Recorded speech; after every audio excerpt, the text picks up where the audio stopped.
ఈరోజు వేణుస్వామి గారితో మాట్లాడడానికి వచ్చేసాను. ఫస్ట్ నుంచి వేణుస్వామి గోల్డెన్ స్పూనేనా? పేదవాడిగా పుట్టడం మన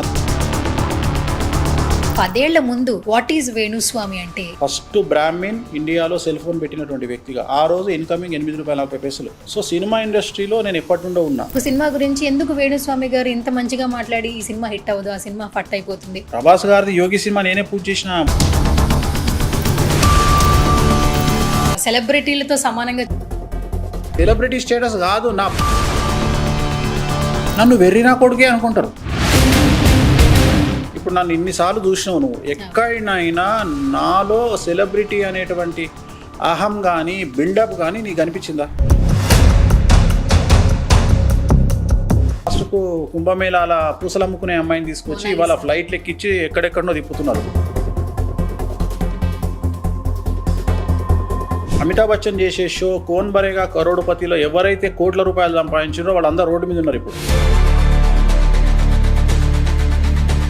నా దగ్గరికి కాల్ గర్ల్స్ వస్తారు. అల్లు అర్జున్, రేవంత్ రెడ్డి వాళ్ళే జైలుకు పోయిండు. అస్సలు వేణుస్వామి భయపడు. డార్లింగ్ ప్రభాస్, నేను యుద్ధం చేయాలనుకోవట్లేదు. యుద్ధం చేస్తే బతాయి. వేణుస్వామి గారు రీసెంట్ గా అమ్మగారు చనిపోయారు, కాలం చేశారు. ఈయన చెప్తారా ఆవిడ గుర్తు చేసుకోవాలి? ఇక నా గురించి వచ్చినటువంటి వీడియోలు అవి ఎందుకంటే పాతకాల మనుషులు కదా. రెండోది ఏమవుతుందంటే ఆమెకు ఫోన్లు చేసి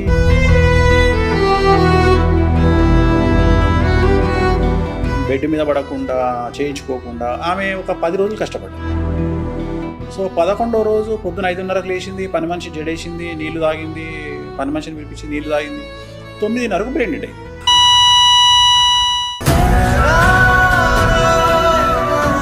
అందరికీ నమస్కారం, నేను మీ యాంకర్ సువర్ణ. ఈరోజు నాతో పాటు ఒక స్పెషల్ గెస్ట్ ఉన్నారు. బేసిక్ గా ప్రతి గెస్ట్ కి ఒక ఇంట్రడక్షన్ ఉంటుంది. ఈయన కనిపిస్తే ఇంట్రడక్షన్ అవసరం లేదు, ఈయన ఎక్కడుంటే అక్కడ ట్రెండింగ్ లో ఉంటారనమాట. కానీ ట్రెండింగ్ లో ఉన్న ఎంత ట్రోలింగ్ అయినా కూడా ఆయన ఇంటర్వ్యూస్ చూస్తూ ఉంటారు. సెలబ్రిటీకి ఉన్నటువంటి స్టేటస్ ఆయనకు ఉంది అని చెప్పడంలో ఎటువంటి అతిశయోక్తి లేదు.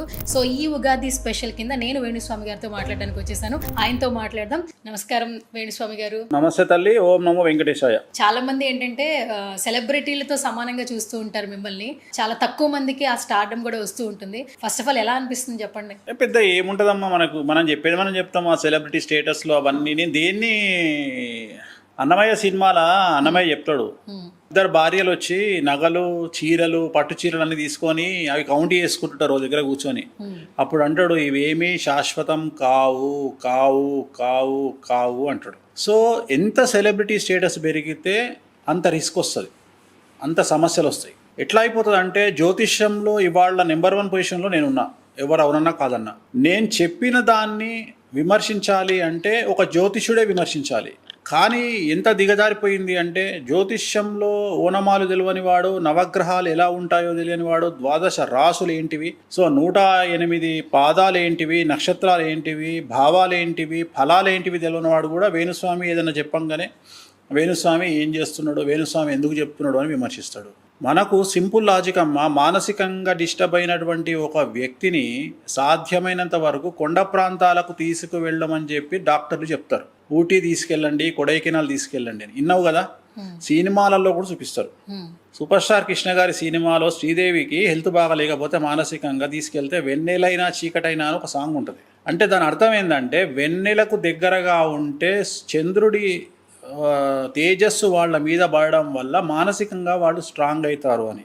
అలాగే చంద్రుడి యొక్క తేడా వల్ల, అమావాస్య పౌర్ణిమ వల్ల సముద్రంలో ఆటుపోట్లు వస్తాయి అని మనం తెలుసుకున్నాం. సో అట్లనే ఎలాగైతే సముద్రము ప్రపంచవ్యాప్తంగా 70-75% వాటర్ ఉంటుంది, మిగిలింది భూమి ఉంటుందో, అలాగే మన శరీరంలో కూడా వాటర్ కంటెంట్ అనేటువంటిది ఉంటుంది, మిగతాదంతా ఎముకలు, గూళ్ళు అని మనం అనుకున్నాం. సో నవగ్రహాలు కమాండ్ చేస్తున్నప్పుడు వాటి గురించి మాట్లాడినప్పుడు జనాలు మనల్ని రిస్ట్రిక్ట్ చేస్తున్నారే అనే బాధ ఈ మధ్యన చాలా తీవ్రంగా ఉంది. ఎందుకంటే ఒక కెమెరామెన్ గురించి ఉదాహరణ, ఇప్పుడు ఆ బాబు కెమెరా పెట్టి అక్కడ ఏదో చూస్తున్నాడు, నాకు అదేందో తెలియదు. నేను ఆయన దగ్గరికి పోయి ఏందయ్యా అని నేను అంటే, నువ్వు ఇట్లెందుకు పెట్టినావు కెమెరా అంటే, నన్ను వెర్రినా కొడుకే అనుకుంటారు. ఎందుకంటే కెమెరా గురించి నాకు ఏం తెలియనప్పుడు నేను ఆ పిల్లవాడి జోలికి ఎందుకు పోవాలి, దాంట్లో వేలెందుకు పెట్టాలి? ఈ మైక్ ఉంది, ఈ మైక్ గురించి నాకేం తెలియదు నిజంగానే. ఇది నేను ఇందాక ఏం అడిగినా, దీనికి ఏమైనా మైక్ పెడతారా అని అడిగిన. అంటే దీని సబ్జెక్ట్ నాకు తెలియదు. నాకు సబ్జెక్టు తెలియనప్పుడు తెలుసుకునే ప్రయత్నం చేయాలి. కానీ మన తెలుగు రాష్ట్రాల్లో మా కర్మ ఏందంటే, జ్యోతిష్యం గురించి తెలియనోడు జ్యోతిష్యం గురించి విమర్శించి, వాస్తు గురించి తెలియనోడు వాస్తు గురించి విమర్శించి, ఇక్కడ సెలబ్రిటీ స్టేటస్ అని మీరు అనుకుంటారు, కానీ సెలబ్రిటీ స్టేటస్ కాదు. నా బతుకు ఎక్కడికి వచ్చింది అంటే, టీవీలో ఎలాగూ చెప్పట్లేదు, కనీసం నా కొంపలో నేను కూర్చొని మాట్లాడుకున్నా, నా ఆఫీస్లో నేను కూర్చొని మాట్లాడుకున్నా, ప్రపంచంలో ఎవరు మాట్లాడుకోరా? ఒక ఇద్దరు జర్నలిస్టులు కూర్చొని, ఇద్దరు భార్యాభర్తలు కూర్చొని మాట్లాడుకోరా? సో సెలబ్రిటీ స్టేటస్ అని మీరు అంటారు, కానీ సెలబ్రిటీ స్టేటస్ పెరుగుతున్న కొద్దీ జరిగేది ఏంటంటే, ఫ్రీడమ్ అనేది తగ్గుతుంది మనిషికి, మాట్లాడేటువంటి స్వేచ్ఛ తగ్గుతుంది, 10 మందిలోకి వెళ్ళి నచ్చిన హోటల్లో భోజనం చేసే ఫ్రీడమ్ తగ్గుతుంది. అది నాకే కాదు, ప్రతి ఒక్కళ్ళకు తగ్గుతుంది. సో సెలబ్రిటీ స్టేటస్ను ఎంజాయ్ సెలబ్రిటీ స్టేటస్ అనేది వెరీ డేంజరస్, అది రావద్దు. కాకపోతే ఏంటంటే, దాంట్లో మజా ఉంది అని అనుకుంటారు. నేను మజా ఉంది అనుకోను, నేను సామాన్యమైన మనిషిగానే ఉంటా. ఇప్పుడు నన్ను ఇన్నిసార్లు చూసినావు నువ్వు, ఎక్కడైనా నాలో సెలబ్రిటీ అనేటువంటి అహం కానీ బిల్డప్ కానీ నీకు అనిపించిందా? పర్సనల్గా అయితే అనిపించలేదు సార్. అంటే ఇంకేముంటుంది, ఇంకా వేరే ఏముంటుంది? ఎప్పుడైనా మాటలు వైరల్ అవుతున్నప్పుడు చూస్తున్నా బయట కెమెరాలో కాదు. నేను ఇప్పుడు ఇన్ని రోజులు మన పరిచయంలో ఒక్కనాడన్నా నేను అహంభావంగా నీ దగ్గర ఉండడం కానీ మాట్లాడడం కానీ ఎక్కడైనా కనిపించిందా? చాలా సింపుల్గా ఉంటాం. నేను డ్రైవర్తో సమానంగా చూస్తా, నేను పనివాడిని సమానంగా చూస్తా. సో ఆ సెలబ్రిటీ స్టేటస్లు ఇవన్నీ నేను ఏమంటా అంటే శాశ్వతం కాదు. సో రెండోది, ఎంత స్టేటస్ పెరిగితే ముఖ్యమంత్రి గొప్ప అని మనం అనుకుంటాం, కానీ ముఖ్యమంత్రికి ఉండే సమస్యలు ఎవరికి ఉండవు. అట్లనే ఒక హీరో గొప్ప అని మనం అనుకుంటాం. ఆ హీరో ఫెయిల్ అయితే, సినిమా ఫెయిల్ అయితే, ఆ హీరో పడే కష్టం ఎవరికి రాదు. ఒక్క సినిమా పోతే ఆ హీరో 5 సంవత్సరాలు బయటికి రాలేడు. అంటే అంత డిప్రెషన్లోకి వెళ్ళిపోతారు. ఒక హీరోయిన్ సినిమా ఫెయిల్ అయితే డిప్రెషన్లోకి వెళ్ళిపోతుంది. సో చాలా ఈజీగా మనం మేనేజ్ చేస్తాము. సో నా మీద కూడా ఎంత ప్రెషర్ ఉంటుంది అంటే, ఒక ప్రిడిక్షన్ చెప్పినప్పుడు అది జరగకపోతే చాలా ప్రెషర్ ఉంటుంది నా మీద. సో చాలామంది చాలా రకాలుగా విమర్శిస్తారు, బయటకు వచ్చి మాట్లాడితే కానీ తెలియదు కదా. అంటే ఇక్కడ ఏమంటారంటే, మనకు నిజాయితీతో పాటు సక్సెస్ రేట్ కూడా ముఖ్యం. సో సక్సెస్ రేట్ ఉంటేనే సినిమా ఇండస్ట్రీ అయినా, డైరెక్టర్లు అయినా, సక్సెస్ రేటు ఉన్న వాళ్ళకే చెల్లుబాటు ఉంటుంది. సెలబ్రిటీ స్టేటస్ అనేది ఎప్పుడూ శాశ్వతం కాదు, పోతూనే ఉంటుంది, వస్తూనే ఉంటుంది. పెద్ద శాశ్వతం కాదు. ఇవాళ రేపు సోషల్ మీడియా సెలబ్రిటీ లాస్ట్కు కుంభమేళాల పూసలు అమ్ముకునే అమ్మాయిని తీసుకొచ్చి ఇవాళ ఫ్లైట్లు ఎక్కించి ఎక్కడెక్కడో తిప్పుతున్నారు. సో ఆమె ఎన్ని రోజులు ఇట్లుంటుందో తెలియదు, ఉన్నన్ని రోజులు అనుభవించాలి, తర్వాత మళ్ళీ దుకాణం బంద్. అన్నిటికంటే ముఖ్యం ఏంటంటే, అమితాబ్ బచ్చన్ చేసే షో కోన్ బరేగా కరోడుపతిలో ఎవరైతే కోట్ల రూపాయలు సంపాదించారో వాళ్ళందరూ రోడ్డు మీద ఉన్నారు. ఇప్పుడు వాళ్ళందరూ గొప్ప అని మనం అనుకుంటాం. వాళ్ళకు తెలివి ఉంది, కానీ డబ్బిస్తే హ్యాండిల్ చేసే తెలివి లేదు. వాళ్ళందరూ ఇవాళ మైనస్లోకి వెళ్ళిపోయారు. సో బ్యాంక్రప్ట్ అయిపోయారు మొత్తం, అంటే లోన్ల పాలైపోయారు వాళ్ళంతా. సో చాలా కష్టం సెలబ్రిటీ స్టేటస్ నిలబెట్టుకో. ఈ ప్రపంచంలో 3 విషయాలు చాలా ఈజీ, 3 విషయాలు చాలా కష్టం. ఒకటి, డబ్బు సంపాదించడం ఈజీ, అమ్మాయిని ప్రేమించడం ఈజీ, సెలబ్రిటీ స్టేటస్ తెచ్చుకోవడం ఈజీ. అలాగే 3 కష్టం, అమ్మాయిని కాపాడుకోవడం కష్టం. అంటే పెళ్ళాంగా వచ్చిన అమ్మాయిని పెళ్ళాంగా నిలబెట్టుకోవడం కష్టం. అలాగే సెలబ్రిటీ స్టేటస్ నిలబెట్టుకోవడం కష్టం, డబ్బు సంపాదించింది నిలబెట్టుకోవడం కష్టం. ఏవి ఈజీయో అవి కష్టాలు. ఈ ప్రపంచంలో ఈ 3 అట్లా వెరైటీగా ఉంటాయి. ఎక్కడి నుండి చూసినా వికటకవి, ఇక్కడ నుండి చూసినా వికటకవి, ఇక్కడ నుండి చూసినా వికటకవి అని. ఈ 3 ఈజీ, 3 కష్టం. సో చాలా రిస్క్ ఉంటుంది, వీటిని బ్యాలెన్స్ చేయడంలో చాలా రిస్క్ ఉంటుంది. రెండోది, వీటి మీద సమాజం దృష్టి చాలా ఎక్కువగా ఉంటుంది, సోషల్ మీడియా దృష్టి చాలా ఎక్కువగా ఉంటుంది. నిన్నటి వరకు అడ్డగోలుగా సంపాదించినటువంటి ఇన్ఫ్లుయెన్సర్స్, యూట్యూబర్స్ సడన్గా ఇవాళ రాత్రి టెన్షన్తోనే ఉన్న వీడియోలన్నీ డిలీట్ చేసుకొని, ఇప్పుడు నెలకొచ్చే రెవెన్యూ రాకుండా, అటు ఇన్స్టాగ్రామ్లో యాడ్ లేకుండా, ఒక్కసారి వాళ్ళ ఫైనాన్షియల్ స్టాండర్డ్స్ మొత్తం పడిపోతాయి ఇప్పుడు ఈ కేసుల వల్ల, బెట్టింగ్ యాప్స్ వల్ల. సో చాలా రిస్క్లోకి ఇది అంతటా ఉంటుంది. సో ఖచ్చితంగా ఈ సెలబ్రిటీ స్టేటస్ అనేది ఈ సంవత్సరము నాతో పాటు సెలబ్రిటీలు అందరూ విశ్వావసనామ సంవత్సరంలో రిస్క్లోకి వెళ్ళబోతున్నారు. ఓకే. సో వేణుస్వామి గారు గత కొన్ని సంవత్సరాల నుంచి, ఆల్మోస్ట్ ఒక 10 ఏళ్ళు అనుకోండి, మీరంటే ఏంటో అందరికీ తెలుసు. బట్ 10 ఏళ్ల ముందు వాట్ ఈజ్ వేణుస్వామి అంటే ఏంటి, ఏం చెప్తారు? మాకు తెలియని వేణుస్వామిని ఒకసారి నాకు తెలుసుకోవాలంది. సో ఫస్ట్ భారతదేశంలో సెల్ ఫోన్ పెట్టినటువంటి మొట్టమొదటి వ్యక్తిగా 1997లో జూన్ 6వ తేదీ నాడు వార్తా పేపర్లో నా గురించి ఒక ఆర్టికల్ వచ్చింది. ఫస్ట్ బ్రాహ్మిన్ ఇండియాలో సెల్ ఫోన్ పెట్టినటువంటి వ్యక్తిగా. ఆ రోజు ఇన్కమింగ్ 8 రూపాయల 40 పైసలు. నిమిషానికి. ఆ రోజు నేను సెల్ ఫోన్ పెట్టిన. సో చాలామందికి నా గురించి తెలియదు. సో సినిమా ఇండస్ట్రీలో నేను ఎప్పటి నుండో ఉన్నా. ఈరోజు మీరు చెప్తున్న స్టార్ హీరోలు, సూపర్ హీరోలు అందరి సినిమాలకు నేను ముహూర్తాలు పెట్టిన. సో అందరూ నాకు తెలుసు. పొలిటీషియన్లు అందరి దగ్గర నేను పనిచేసిన. చంద్రబాబు నాయుడు దగ్గర పనిచేసిన, చెన్నారెడ్డి గారు, కోట్ల విజయభాస్కర్ రెడ్డి గారు, సో అందరి దగ్గర నేను పనిచేసిన. సో అందరికీ పూజలు చేసిన. సో చాలామంది దగ్గర పనిచేసి 2004 తర్వాత మెల్లిగా జ్యోతిష్యం వైపు టర్న్ అయ్యి, సో ఇప్పుడు ప్రజెంట్ జ్యోతిష్యాన్ని ఒక్కటే కాకుండా నాకు ఇతర వ్యాపారాలు ఏవో చేసుకుంటుంటా.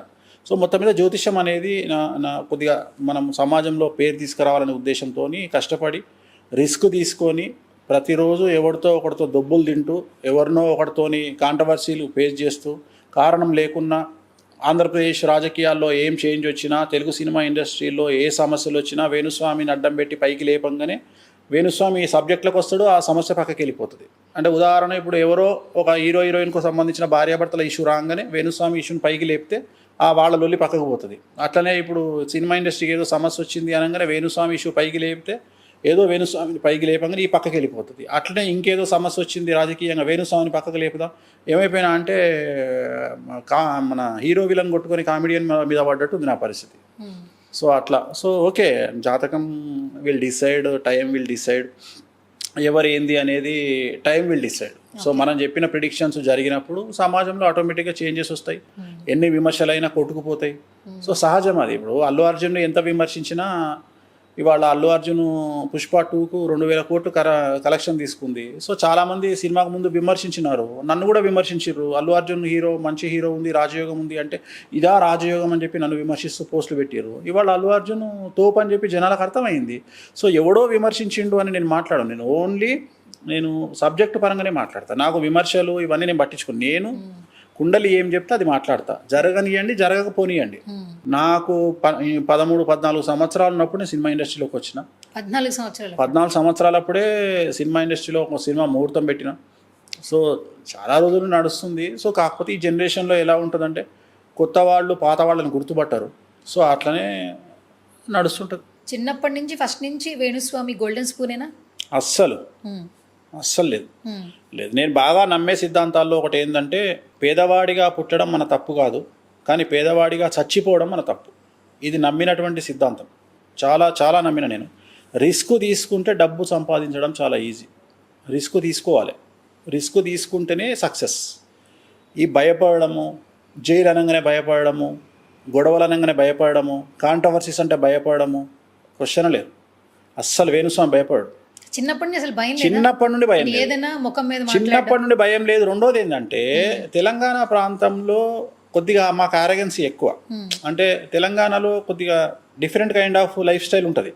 సో మరీ ముఖ్యంగా హైదరాబాద్కు దగ్గర ఉండడము, చాలా తొందరగా హైదరాబాద్కు రావడం వల్ల నాకు హైదరాబాద్ లైఫ్ స్టైల్ చాలా తొందరగా అలవాటైంది. నేను 90లో హైదరాబాద్కు వచ్చిన. అంటే 87లో మా ఫాదర్ చనిపోయినారు. 90లో హైదరాబాద్కి వచ్చిన. 90 అంటే నేను ఇంచుమించు 14 ఏళ్ళప్పుడు హైదరాబాద్కి వచ్చిన. సో హైదరాబాద్కి వచ్చినప్పటి నుండి ఈ కల్చర్ అలవాటైపోయింది. పాత బస్తీ కానీ ఇదంతా అలవాటైపోయి ఏమైపోయిందంటే ఎక్స్ట్రీమ్గా నాకు అలవాటైపోయి రఫ్ అండ్ టఫ్గా తయారైన నేను. రెండోది ఏంటంటే కొంతమంది రౌడీ షీటర్లు హైదరాబాద్లో పేరున్న వాళ్ళు నాకు బాగా, మా నాన్నగారికి చాలా భక్తులు ఉండే. ఉదాహరణ ముక్కా నరసింహరావు గారు అని సికింద్రాబాద్లో పెద్ద రౌడీ షీటర్. ఆయన మా నాన్నగారికి వీరభక్తుడు. సో అట్లా ఆయన దగ్గరికి వెళ్ళడము, ఏదైనా పని ఉంటే కూర్చోవడం, వెళ్ళి అంకుల్ అంటూ చిన్నపిల్లని కాబట్టి కూర్చోవడము, అట్లా వాళ్ళతో తిరిగినప్పుడు ఏమైపోయిందంటే కొద్దిగా మనకు కూడా తెలియకుండా లోపల ఒక ధైర్యం అనేది ఏర్పడ్డది, వీళ్ళంతా నా వెనకాతల ఉన్నారు అని. సో ఆ ధైర్యం వల్ల ముందుకు వచ్చి అట్లా ఏదో ఒక rough and tough situation. So ఈ భయాలు ఇదేం లేదు. అంటే ఏదైనా జరుగుతుందేమో అనే ప్యానిక్ అవ్వడము, ఏదైనా ఎదుర్కొందాం లైఫ్లో, ఇంత చూసినాము అంతేగాని వాడేదో బెదిరియంగానే ఉచ్చబోసుకుందాం ఇట్లాంటి ఆలోచనలు ఏం లేదు. పోతే జైలుకు పోతాము, ఏమైతే మహా అంటే ఈ కలియుగంలో మహా చేస్తే జైల్లో పెడతారు. నేనైతే ఒకటే నమ్మిన, అల్లు అర్జున్ కంటే నేను తోపు కాదు, రేవంత్ రెడ్డి కంటే నేను తోపు కాదు, చంద్రబాబు నాయుడు కంటే నేను తోపు కాదు, అందరికంటే అమిత్ షా కంటే నేను తోపు కాదు. వాళ్ళే జైలుకు పోయిండ్రు, నేనెంత ఆఫ్టర్ ఆల్ కానీ కొన్కిస్క కానీ. సో జైలుకు పోవడం అనేది పెద్ద విషయం కాదు. ఏదో సంచలనం ఎవడో ఒకటి రాస్తే ఒకవేళ అది కూడా అయితే దానికి కూడా సిద్ధమే, పోయి కూర్చుంటాం. దాని పెద్ద విషయం ఏముంది, 2 రోజులు అయితే బెయిల్ వస్తుంది. సో అన్నిటికీ ప్రిపేర్ అయ్యి అంత సింపుల్గా తీసుకునే వ్యక్తిత్వం, అంతేగాని ఏదో కొంపలు మునిగినాయి అంతే తప్ప పెద్ద ఎక్స్ట్రీమ్ పోయి ఎక్స్ట్రీమ్ ఆలోచన చేసి భయపడి ఏదో అయిపోతుంది. సవ్వాలి లేదా, భయపడేది వేణుస్వామి బ్లడ్లో లేదు. ఓకే. కాకపోతే ఏంటంటే ఒక వయసు వస్తున్నప్పుడు ఎందుకులే కాంట్రవర్సీస్ అని ఆలోచిస్తాం. ఇప్పుడు చాలా సందర్భాల్లో మనల్ని ట్రిగ్గర్ చేసే వాళ్ళు ఉంటారు. ప్రతి ఒక్కడిని మనం కూడా గెలుకుతూ వెళ్ళలేం. ప్రతి ఒక్కడిని మనం కూడా విచ్చలవిడిగా గెలుతూ కొట్లాడుకుంటూ వెళ్ళిపోతే కష్టం అవుతుంది. మన లైఫ్ స్టైల్ దెబ్బతింటుంది. నాకు సర్కిల్ ఉంది, నా దగ్గరికి క్లయింట్లు వస్తారు, నా దగ్గరికి కాల్ గర్ల్స్ క్లయింట్లు వస్తారు, నా దగ్గరికి రౌడీ షీటర్ క్లయింట్లు వస్తారు, నా దగ్గరికి మాఫియా క్లయింట్లు వస్తారు, నా దగ్గరికి అన్ని రకాల క్లయింట్లు ఉన్నారు. నాకు పెద్ద లెవెల్లో డాన్లు కూడా నా క్లయింట్లే. బోలో పండిట్జీ క్యాచ్ అయ్యే అంటారు, బోలో గురూజీ క్యాచ్ అయ్యే అంటారు. అంత మాత్రం నేను వాడను కదా. మీరు ప్రతిసారి ఒక మాట మాట్లాడుతుంటారు వేణుస్వామి గారు, జాతకంలో యోగం ఉండాలి, ఏం అనుభవించాలన్నా అంటారు. ఫస్ట్ ఆఫ్ ఆల్ మీరు చాలా మందికి జాతకాలు చూస్తూ ఉన్నారు. మీ జాతకం ఎప్పుడన్నా మీరు చూసుకున్నారా? ఎప్పుడు చూసుకుంటా. ఏ ప్రాబ్లం వచ్చినా ప్రతి సంవత్సరం ఎలా ఉంది అనేది చూసుకుంటా, దానికి తగ్గ రెమెడీస్ చేసుకుంటా. ఖచ్చితంగా రెమెడీస్ ప్రతి సందర్భంలో. ఇక్కడ సక్సెస్ రేట్ చూస్తామమ్మా.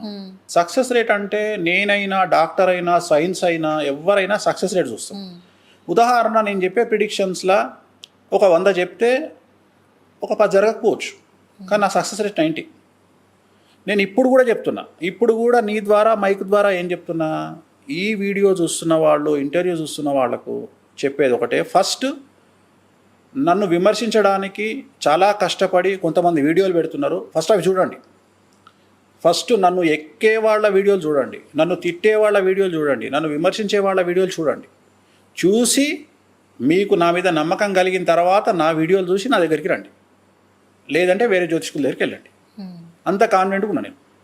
ఎందుకంటే నా సక్సెస్ రేట్ అనేది 90% పైన ఉంటుంది. 90% పైన ఉంటుంది. సో నాకేం లేదు.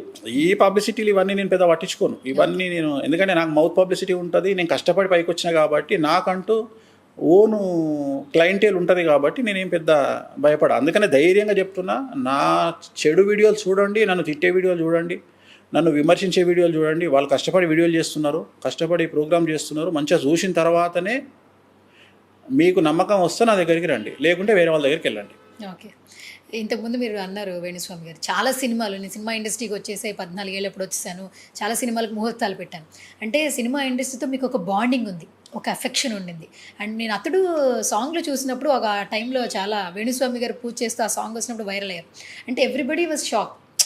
ఒక్కసారిగా అంటే మిమ్మల్ని ఏంటంటే సినిమా ఫెయిల్ అయితే మాట్లాడతారు, లేదా ఒక స్టార్ గురించి ఏదైనా చెప్పాలనుకుంటే అంటే కాంట్రవర్సీగా మాట్లాడే పర్సన్ సడన్గా సినిమాలో కనిపించడం కొంతమందికి షాక్. ఫస్ట్ ఆఫ్ ఆల్ అంటే బేసికల్గా మీలో సినిమా మీద ఒక లవ్ ఉంది, కానీ ఎందుకు ఆ లవ్ పోయి ఇంత వేరే నెక్స్ట్ చేంజ్లోకి ఎందుకు వచ్చేసారు వేణుస్వామి అని కొంతమంది అడిగే క్వశ్చన్కి మీరు ఇచ్చే ఆన్సర్ ఏంటి? ఏం లేదు, నన్ను ఇట్లా చెడగొట్టింది ఒక టీవీ ఛానల్ నాతో ప్రోగ్రాములు చేయించింది ఆ టీవీ ఛానల్.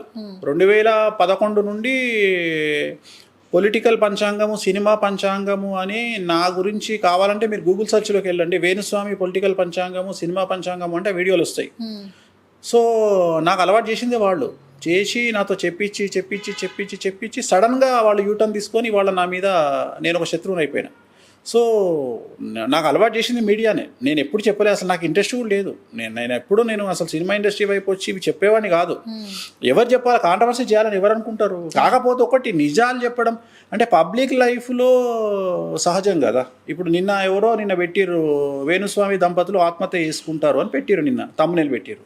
నేనేం ఫీల్ కాలేదే, ఎందుకంటే కామన్ కదా. ఇప్పుడు నువ్వు అడిగినవు సెలబ్రిటీ అని, సెలబ్రిటీకి సమస్యలు ఉంటాయి, సెలబ్రిటీ బతుకులే రోడ్ల మీద ఉంటాయి.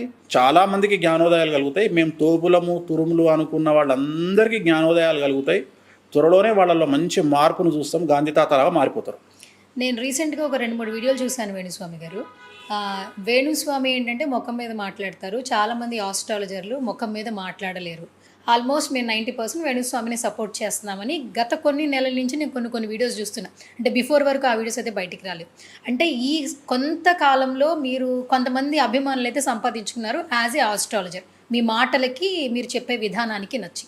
అట్లాగే తెలుగు ఫిల్మ్ ఇండస్ట్రీలో ఒక సినిమా బయటకు వస్తుందంటే ఆ హీరోకి చాలామంది ఫ్యాన్స్ వచ్చేస్తున్నారు, కటౌట్లు కట్టేస్తారు, పాలాభిషేకం చేస్తారు. ఆల్మోస్ట్ అందరూ అంటుంటారు తెలుగు కళామ్మ తల్లిని నమ్ముకుని ఎంతోమంది బతుకుతున్నారు. ఒక సినిమా బయటకు వస్తే 1000 మందికి ఉద్యోగాలు, అన్నం పెడుతున్నారు. అలాంటి ఒక సినిమా గురించి ఎందుకు వేణుస్వామి గారు ఇంత మంచిగా మాట్లాడి ఈ సినిమా హిట్ అవ్వదు, ఆ సినిమా ఫట్ అయిపోతుంది నేను అన్నట్లు చెప్పట్లేదు కదా అని ఒకప్పుడు కామెంట్ చేశారు. యాక్చువల్లీ అప్పుడు ఏంటంటే మీకు కూడా నెగిటివ్ కామెంట్స్ వస్తూ ఉంటాయి. ఇంట్లో వాళ్ళు కానీ వీణా గారు చూసినా మీ అమ్మాయి చూసినా కూడా ఏంటంటే ఒక రకమైన నెగిటివిటీ యాడ్ అంటే మనకు తెలియకుండా కొంత నెగిటివిటీ యాడ్ అయిపోతుంది.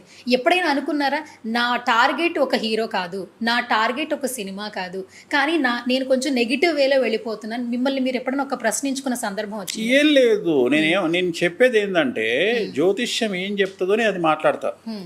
నేను సొంత కవిత్వం వాడా, వేరే వాళ్ళు సొంత కవిత్వాలు వాడతారు. నాకు వేరే వాళ్ళకు తేడా ఏంది అంటే, నేను ఇంకొక విషయం ఏం చెప్తా అంటే, ఇప్పుడు క్యాన్సర్, నేను త్రివిక్రమ్ శ్రీనివాస్ని కాదు డైలాగులు రాయడానికి. త్రివిక్రమ్ శ్రీనివాస్ జులై సినిమాల అల్లు అర్జున్తో ఒక డైలాగ్ చెప్పిస్తాడు, ధైర్యం క్యాన్సర్ ఉన్నోని బతికిస్తుంది, అల్సరు ధైర్యం లేని చంపేస్తుంది అని.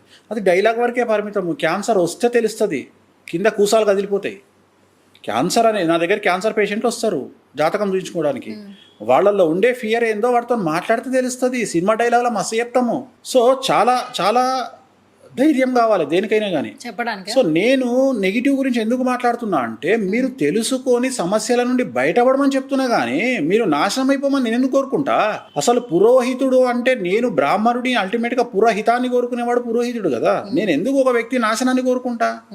ప్రతి విషయం జరిగే వరకు ఆగాలి కదా. ఇప్పుడు ఒకప్పుడు ఎయిడ్స్ వస్తే 2 ఏళ్ళలో చచ్చిపోయేటోళ్ళు, ఇవాళ ఎయిడ్స్ వస్తే మగవాళ్ళు అయితే 15 ఏళ్ళకి చచ్చిపోతున్నారు, ఆడవాళ్ళు అయితే 30 ఏళ్ళు బతుకుతున్నారు. ఎందుకు? ఆడవాళ్ళకు రీసైక్లింగ్ అవుతుంది కాబట్టి బ్లడ్ బతుకుతున్నారు.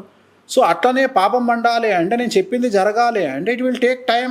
నేను చెప్పిన 5 నిమిషాలకే చచ్చిపోడు కదా మనిషి, నేను చెప్పిన 5 నిమిషాలకే యాక్సిడెంట్ కాదు కదా, నేను 5 నిమిషాలకే సంచలనాలు జరిగాయి కదా. నేను చెప్పిన టైం కోసం యూ విల్ వెయిట్ చేసిన తర్వాత వేణుస్వామి జ్యోతిష్యానికి పనికొస్తాడా, పనికిరాడా? సో వేణుస్వామిని విమర్శించిన వాళ్ళందరి పరిస్థితి ఏంది అనేది టైం విల్ డిసైడ్. అమ్మవారు, కామాఖ్య అమ్మవారు will decide, Venkateshwara Swami will decide. Okay, అయితే వేణుస్వామి గారు మంచి చక్కటి పాయింట్ చెప్పారు. యాక్చువల్లీ ఒక బాగా సమస్యలో ఉన్న ఒక వ్యక్తి హాస్పిటల్ చుట్టూ తిరిగేశాడు, ఎంతమంది డాక్టర్స్ ఉన్నా కూడా అతని రోగం అయితే నయం అవ్వట్లేదు, తను ఖచ్చితంగా ఒక 2-3 నెలల్లో చనిపోతాడు. అలాంటి పర్సన్స్కి జాతకం, జ్యోతిష్యం ఉపయోగపడుతుందా? శాస్త్రంలో ఏమైనా మార్పు వస్తుందా? ఒక 3 నుండి 4 సంవత్సరాల వరకు ఎక్స్టెండ్ చేయొచ్చు లైఫ్ను. ఈయన 2 నెలల్లో చనిపోతాడని చెప్పిన డాక్టర్లు మీరు 3 నెలల వరకు తను బతుకుతాడని చెప్పగలుగుతున్నారు. శాస్త్రంలో అలా ఉంది అంటే జ్యోతిష్యానికి అంత ప్రాముఖ్యత ఉందంటారా? దాన్ని అపమృత్యు గండం అంటారు. ఎయిమ్స్లో ఎయిమ్స్ నుండి ఒక 50 కిలోమీటర్ల దూరంలో కావాలని ఏం చేశారంటే, ఒక 50 పేషెంట్ల మీద ఒక రీసెర్చ్ జరిగింది. సో మృత్యుంజయ హోమాన్ని నిర్వహించారు 40 రోజులు. వీళ్ళందరూ కూడా 6 నెలల్లో చనిపోయేవాళ్ళు. వాళ్ళందరినీ తీసుకొని, వాళ్ళ గోత్రనామాలు తీసుకొని వాళ్ళకు దగ్గరగా ఈ ప్రోగ్రామ్ నిర్వహించారు. కావాలంటే మీరు యూట్యూబ్లో సెర్చ్ గూగుల్లో సెర్చ్ చేయండి, అబద్ధమేం కాదు ఇది. వాళ్ళందరిలో వాళ్ళు అనుకున్న స్థాయి మీద కంటే ఇంకొక 5 ఏళ్ళు వాళ్ళు ఎక్స్టెండ్ అయ్యేటువంటి అవకాశాలు వాళ్ళకు ఉన్నాయి. ఇప్పుడు జరిగింది, రిజల్ట్ వచ్చింది. సో ఇది జరుగుతుంది. ఇది అట్లనే నా దగ్గర ఉన్న క్లయింట్లలో చాలామంది క్లయింట్లు ప్రోస్టేట్ క్యాన్సర్తో వచ్చినటువంటి వాళ్ళు విఐపీలు, అలాగే క్యాన్సర్తో వచ్చిన విఐపీలు, చాలామంది పూజలు జరిగిన తర్వాత బ్రతికిన సందర్భాలు ఉన్నాయి. సో వాళ్ళందరూ ఎక్స్టెండ్ లైఫ్ బ్రతికిన సందర్భాలు ఉన్నాయి, ఇంకా బ్రతుకుతున్న సందర్భాలు కూడా ఉన్నాయి. సో మిరాకిల్ జరుగుతాయి. కాకపోతే మనం ఏం చేస్తున్నాము అనేది క్వశ్చన్. ఇక్కడ మనము అవతలి వ్యక్తి దగ్గర తీసుకునే డబ్బులు మనము మన నెల మెయింటెనెన్స్కి తీసుకుంటున్నామా, లేకపోతే వాడి బ్రతుకు తెరువు కోసం వాడిని బ్రతికించడానికి తీసుకుంటున్నామా అనేది క్వశ్చన్. ఓకే. సో ఇక్కడ మన జీతము, లేకపోతే మన పెట్టుబడ, లేకపోతే మన స్వార్థం కోసం మనం వాడుకుంటామా డబ్బులు అనేది కాదు. అతన్ని బ్రతికించడానికి నువ్వు ఎంత స్పెండ్ చేస్తున్నావు అనేది ముఖ్యం. అంటే ఉదాహరణ, ఒక 5 కిలోల పూలు సరిపోతాయి అనుకున్న దగ్గర నేను 10 కిలోల పూలు తెప్పిస్తా. ఆ పూలు కూడా కాస్ట్లీ పూలు బెంగళూరు నుండి తెప్పిస్తా. సో ప్రతిదీ నేను వాడేది చాలా ఎక్స్ట్రీమ్ ఉంటుంది. ఉదాహరణ, మీరు మామూలు జామ పండ్లు వాడితే నేను థాయిలాండ్ జామ వాడతా. అట్లనే ఉదాహరణ, నేను నైవేద్యం పెడతాను. నేను నాన్ వెజ్ పెట్టినప్పుడు పక్కా మేకది కాకుండా నేను దూకుడు పొట్టేలు మాంసం పెడతాం. అట్లనే ఫిష్ కూడా నేను అమ్మవారికి నైవేద్యం పెట్టే ఫిష్ కొర్రమీను పెడతా. అంటే ఇప్పుడు కామాఖ్య అమ్మవారు నాన్ వెజిటేరియన్ కూడా యాక్సెప్ట్ చేస్తారా? ఎందుకంటే నాన్ వెజిటేరియనే యాక్సెప్ట్ చేస్తారు. నాన్ వెజిటేరియనే యాక్సెప్ట్ చేస్తారు. ఓకే. అట్లా కొంతమంది దుర్మార్గులు నన్ను విమర్శించాలి కాబట్టి పండితులు నాన్ వెజ్ ఉండదు అని పండితులు చెప్తున్నారు. పండితులు చెప్పే తప్పు. నాన్ వెజిటేరియనే ఉంటుంది. కామాఖ్య టెంపుల్కి ఎంటర్ కాగానే కనిపించేది నాన్ వెజ్, లిక్కరే. ఎందుకంటే చాలా మంది ఏమంటుంటారు సార్, ఒకరోజు ఒక పండగ వచ్చింది అనుకోండి, ఆ రోజు చక్కగా స్నానం చేసి నాన్ వెజ్ తినకూడదు, దేవుడిని ఇప్పుడు శ్రీకాళహస్తి వెళ్ళాము, ఆ రోజు చాలా మంచిగా ఉండాలి, నాన్ వెజ్ తినకూడదు అంటుంటారు. అంటే అది దేవుడికి మనం అంటే దేశకాలమాన పరిస్థితులు. ఉదాహరణ, దసరా వచ్చింది, తెలంగాణలో ప్రతి ఇంట్లో మటన్ ఉంటుంది. దసరా ఎవరికి ప్రతీక? అమ్మవారికి ప్రతీక. తెలంగాణలో బోనాలు అని వస్తాయి తెలుసు కదా. ఆ బోనాలు తెలంగాణలో 40 రోజులు సాగుతాయి. 40 రోజులు ప్రతి ఆదివారం ఆల్మోస్ట్ అందరి ఇళ్ళలో మటన్ చికెన్ ఉంటుంది. ఓకే. అంటే దేశ కాలమాన పరిస్థితులు. సో శ్రీకాళహస్తికి తిరుపతికి నాన్ వెజ్ తిని అది దక్షిణాచార పూజలు. ఓకే. వెంకటేశ్వర దగ్గరికి నాన్ వెజ్ తిని పోము. ఇంకొక క్వశ్చన్ అడుగుతా, స్నానం చేసి కదా దేవుని దగ్గరికి పోవాలి. అవును. మరి 1998కి పూర్వం ఎవరన్నా తిరుపతికి పోయిన వాళ్ళు ఉన్నారా? సో తిరుపతికి పోతే ఏమవుతుంది? 14 గంటలు 15 గంటలు లైన్లో నిలబడి దర్శనం చేసుకోవాలి. నేను చేసుకున్నా. మరి అప్పుడు స్నానం ఎక్కడ చేసినాం? నాకు ఆన్సర్ ఇవ్వాలి కదా. స్నానం ఎక్కడ చేసినాం? స్నానం చేయలేదు. ఇప్పుడు మరి తిరుపతిలో దర్శనానికి వెళ్తుంటే కరెక్ట్గా మనము విమాన గోపురం యువతలకి పోతుంటే ఒక బ్రిడ్జ్ లాగా వస్తుంది. ఆ బ్రిడ్జ్ యువతల లెఫ్ట్ సైడ్ లెట్రిన్ ఉంటుంది. మరి లెట్రిన్ పోయినోడు డైరెక్ట్ దర్శనానికి పోవచ్చా? స్నానం చేసి పోవాలి కదా. అంటే ఇక్కడ అంతఃశుద్ధి, బాహ్య శుద్ధి కంటే అంతఃశుద్ధి ముఖ్యము. వెంకటేశ్వర స్వామి వారిని దర్శనం చేసుకునే కష్టం అనుకున్నప్పుడు నువ్వు ఆయన దగ్గరికి స్నానం చేసిపోయినావా, స్నానం చేయకుండా పోయినావా, ఇవన్నీ ఆయన ఆలోచించాడు. సో అక్కడ దక్షిణాచారం. సో అదే వామాచారం. ఇప్పుడు ఉదాహరణ కాశీకి పోయినా, ఎప్పుడన్నా కాశీకి పోతే కాలభైరవుని దగ్గర బంగు ఎక్కిస్తారు, తర్వాత మందు ఎక్కిస్తారు, లిక్కర్ పోస్తారు. అక్కడ మన ఓంకారేశ్వర్ కాలభైరేశ్వర స్వామి టెంపుల్లో కూడా నీకు మందు ఎక్కిస్తారు, డైరెక్ట్గా మందు పోస్తారు. తారాపీఠలో తారాదేవికి డైరెక్ట్ మందు తాగిస్తారు. సో ఇప్పటికి కూడా అమ్మవారికి అభిషేకము లిక్కర్తో చేసే దేవాలయాలు భారతదేశంలో వందల సంఖ్యలో ఉన్నాయి. 10ల సంఖ్యలో కాదు, వందల సంఖ్యలో ఉన్నాయి. కాకపోతే మనము హైదరాబాదు దాటకుండా మూర్ఖపు మాటలు మాట్లాడే వాళ్ళు చాలామంది ఉంటారు. నువ్వు ఎక్స్ప్లోర్ చేస్తే నీకు అర్థమవుతుంది కదా. ఇప్పుడు నువ్వు ఎక్స్ప్లోర్ చేస్తే డబ్బులు ఖర్చు పెట్టుకొని 4 పైసలు పెట్టుకొని ఎక్స్ప్లోర్ చేస్తే. రెండవది, ఈ విషయంలో దేవుణ్ణి నమ్మేవాడికి దేవుడితో పని, దేవుడిని నమ్మని వాడికి దేవుడితో పని ఉంది. ఇప్పుడు దేవుని నమ్మనోడు దేవుని దగ్గరికి పోతాడా? పోడు. వాడు కూడా ఇలా విమర్శిస్తాడు. వాడు వాస్తవంగా నాస్తికుడు. వాడు దేవుడి గురించి వేణుస్వామి నాన్ వెజ్ పెట్టి, వేణుస్వామి నాన్ వెజ్ పెట్టుకుంటాడు, లిక్కర్ పెట్టుకుంటాడు, ఏమన్నా చేసుకుంటాడు రా. అయ్యా నీ సబ్జెక్టు కాదు, నువ్వు నాస్తికునివి, నీ దుకాణం నువ్వు చూసుకో, నా దగ్గరికి ఎందుకు వస్తున్నావు? నా దగ్గర అంటే మనకి ఏమైపోయిందంటే, నేను అదే ఇందాక చెప్పింది, నీకు సబ్జెక్టు లేకున్నా ప్రతి విషయంలో దూరడము మనకు బాగా తెలుగులోకి అలవాటైపోయింది. విమర్శించుడు బాగా అలవాటైపోయింది మనకు. అది అలవాటు దేవుడే మారుస్తాడు. ఓకే. సో వేణుస్వామి గారు రీసెంట్గా అమ్మగారు చనిపోయారు, కాలం చేశారు. ఇంతకు ముందు వరకు వీడియోలు మీ దాంట్లోనూ వాణి గారి ఇన్స్టాలో చూస్తూ ఉండేవాడు. అంటే కొన్ని సంవత్సరాల నుంచి ఏంటంటే మన ఇంట్లో వాళ్ళతో ఉన్నటువంటి అనుబంధం ఎప్పటికీ, తల్లితో ఒక కొడుకుకు ఉన్నటువంటి అనుబంధం ఎప్పటికీ ఉంటుంటుంది. కానీ ఒక్కసారిగా వాళ్ళు మనకు దూరం అయినప్పుడు బాధపడుతూ ఉంటాం.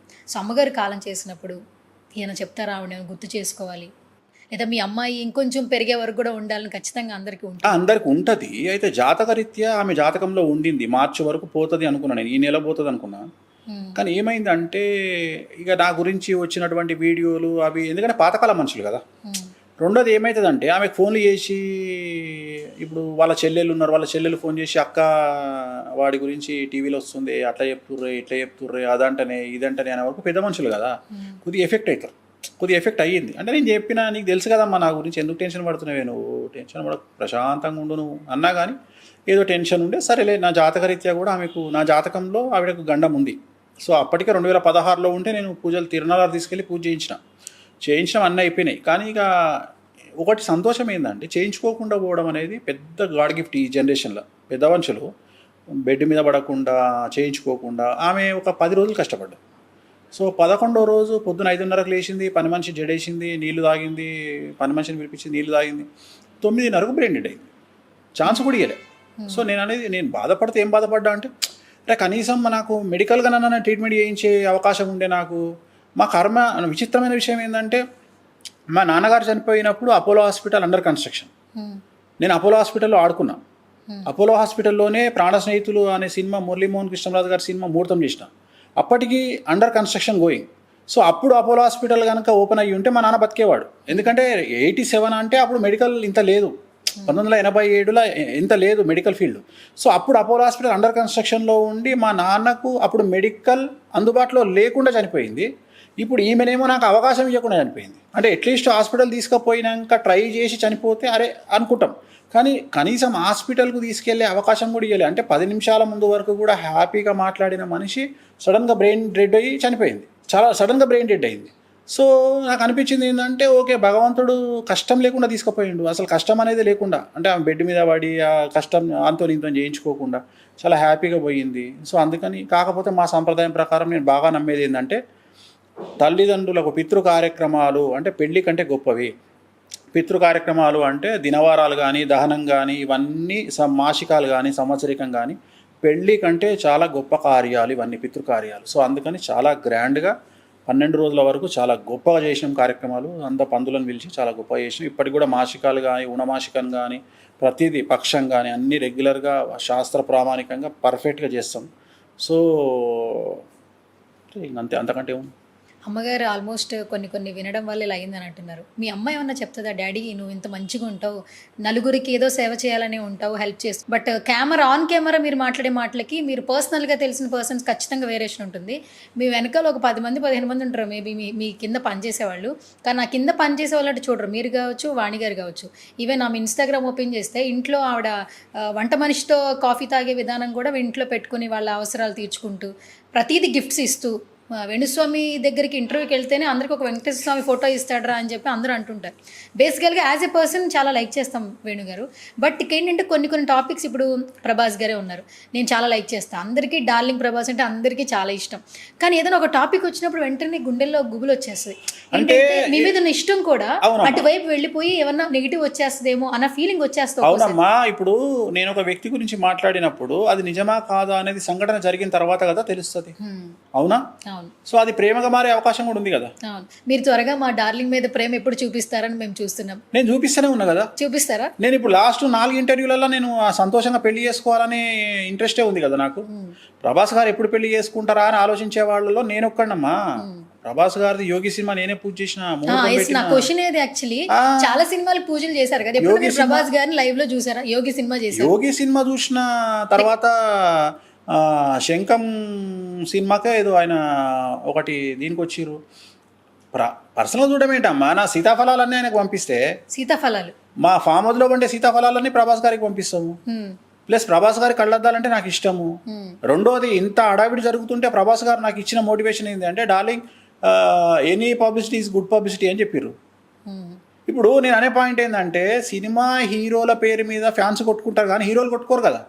సో ప్రభాస్ గారికి నాకు ఉన్నటువంటి రిలేషను మంచి రిలేషను. సో ఇక్కడ జనాలు అర్థం చేసుకునే విధానం వేరు. నేను అదే చెప్తున్నా, నేను అన్నింటినీ బయటికి పెట్టలేను. నా దగ్గరకు వచ్చే సెలబ్రిటీలు అందరి గురించి నేను బయటికి చెప్పలేను. అంటే బయట వస్తున్న ఆడియో కాల్స్ కావచ్చు, ఇవన్నీ మాట్లాడుతుంటే ఏంటంటే ఏది జరుగుతుంది, ఏం మాట్లాడుతుందో తెలియదు, కొంత నెగిటివిటీ. ఇప్పుడు నేను అనేది ఏంటంటే తల్లి, ఆడియో అనేది మనం స్వేచ్ఛగా మాట్లాడుకునేది నా ప్రైవసీ అమ్మ. నేను నా బెడ్రూమ్లోనో, నా బాత్రూంలోనో, నా రూమ్లోనో మాట్లాడుకునే దాన్ని కూడా నువ్వు దాన్ని వాడుతున్నావు అంటే అది నీ విచక్షణకే వదిలేస్తా. నేను అనే పాయింట్ ఏంటంటే, ఇప్పుడు నా దగ్గర 190 మంది ఇన్ఫర్మేషన్ నా దగ్గర ఉంటుంది. రెండోది, నేను నా ఆఫీస్లో కూర్చుంటే నా దగ్గరికి బ్యూరోక్రాట్లు వస్తారు, జర్నలిస్టులు వస్తారు, ఐపీఎస్లు వస్తారు, మీడియా ఛానల్ అధిపతులు వస్తారు, యాంకర్లు వస్తారు, స్టింగర్లు వస్తారు. అర్థమైందా? స్టింగర్లు వస్తారు. సో ఆ స్టింగర్లలో ప్రాణాలకు తెగిడ్చే స్టింగర్లు కూడా ఉంటారు నా దగ్గరకు వస్తారు, చేయించుకుంటారు. సో చాలామంది వస్తారు. నా దగ్గర ఉన్న ఇన్ఫర్మేషను కంటిన్యూగా సెన్సేషన్ కావాలి అంటే మన తెలుగు ఛానల్స్ అన్నిటికీ ఫీడ్ ఇచ్చిన ఒక 2 సంవత్సరాలు అయిపోతుంది, ఇంకా ఉంటుంది నా దగ్గర. నేను ఒకవేళ సంచలనాలు ఇవ్వాలంటే నేను టీవీ ఛానల్ అధిపతుల గురించి సంచలనాలు ఇస్తా, టీవీ న్యూస్ రీడర్ల గురించి సంచలనాలు ఇస్తా. సో చాట్ల దగ్గర నుండి నా దగ్గర ఉంటాయి. చాట్ ఉంటుంది కదా, చాట్ హిస్టరీ కూడా ఉంటుంది, వాట్సాప్ చాట్. ఎందుకంటే నేను ఎవరి దగ్గరికి పోను, నా దగ్గరికి వచ్చినోడే నాకే చెప్పుకుంటాడు, సార్ మిమ్మల్ని వాడు తిడుతుండు కదా, వానికి సంబంధించిన సీక్రెట్ నా దగ్గర ఉంది, మీరు తీసుకోండి అంటాడు. నాకు ఏం పని అమ్మా, నేనన్నా గంగలవాడు సావు నువ్వు వాడు, నాకెందుకురా అయ్యా ఇవన్నీ నాదే. నేను పొద్దుగాలు లేస్తే నా జాతకాలు, నా లొల్లి, నా పెన్నాంకి టైం ఇవ్వాలి, నా బిడ్డకు టైం ఇవ్వాలి, మిగిలితే ఇంకా స్విమ్మింగ్ చేసుకోవాలి. నాకు స్విమ్మింగ్ అంటే పిచ్చి, ఇంకంతకంటే ఏముండదు. పోతా స్విమ్మింగ్ చేసుకుంటా. నాకు ఇప్పుడు నేను యుద్ధం చేయాలనుకోవట్లేదు, యుద్ధం చేస్తే బద్దలు భాషంగాలు అవుతాయి. నేను వద్దనుకుంటున్నా. నేను నా తరపున నేను కూల్, నా పని ఏదో నేను చేసుకుంటున్నా. ఇంకోటి, నేను అవతల వ్యక్తులను శత్రువులుగా నేను భావించా. ఎందుకంటే పొద్దున్న లేస్తే నన్ను 100 మంది తిడతారు. ఇప్పుడు ఈ వీడియోలో కూడా ఇంటర్వ్యూలో వాడు ఎవడో పందినా కొడుక మళ్ళీ వచ్చి రమ్మంటాడు నన్ను. ఇప్పుడు నేను మన ఇంటికి పోవాలన్నా? నేను అనేది ఏంటంటే ఇవన్నీ నాకు వద్దు. నేను నా ఫ్యామిలీతోని, నా పెళ్ళాంతోని, నా టూర్లు, నా ఎంజాయ్, పుట్టినందుకు 2 జీవితాలు అనుభవించి చచ్చిపోతా. నా కాన్సెప్ట్ అది. ఒకసారి రాజా సార్కి ఆల్ ది బెస్ట్ చెప్పండి సార్. మా డార్లింగ్ మీ నోటితో వినాలంది. డార్లింగ్ ప్రభాస్ రాజా సార్కి ఆల్ ది బెస్ట్. సెప్టెంబర్లో, ప్రజెంట్ అయితే సెప్టెంబర్లో డేట్ ఇస్తున్నారు. సో సెప్టెంబర్లో రాజసా రిలీజ్, సూపర్ హిట్ కావాలి డార్లింగ్. సో నేను కూడా హ్యాపీగా ఫీల్ అవుతా. త్వరలో కలిసి ఒక వీడియో పెడతా. డార్లింగ్ ఒక గిఫ్ట్ ఇస్తా అన్నాడు నాకు.